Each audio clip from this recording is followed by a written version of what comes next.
Nagdusahan ko, nagdusa nga ako sa kasalanang hindi ko ginawa. Nakulong nga ako ng 3 taong 7 buwan.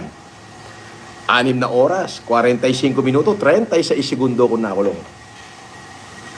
Biruin mo yan, namigay ka lang bigas, nakulong ka pa. Bulong ka lang nakatamata. Hindi, ano yan? You know, they are, if they want to destroy you, alam mo kung bakit kanila sinisira? Bad boss. Natatakot sila sa'yo. Kaya sisirain kanilang pilit. Natatakot sila na baka umangat ka. Kasi doon sa pag-angat mo, hahagipin mo sila.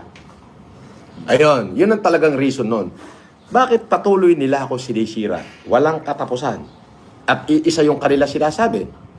Scammer, fake Marcos, bla bla bla, budol-budol. And yet, andito pa rin ako.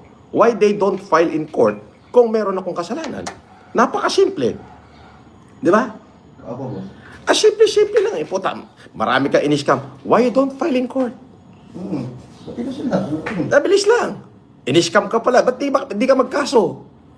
Gumugulong ang hustisya natin. So, ganun lang kasimple yun. Sinasabi nyo, ako'y scammer. Abay ko, in-scam kayo, bakit di kayo magkaso? Di ba?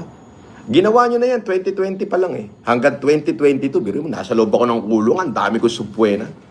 Eh, nung makita ng mga huwes, nasa loob to ng kulungan eh. Binabasura yung kaso. So, hindi na sila makapag-file ngayon. Ganun yun. Kasi ngayon, prima facie evidence na eh.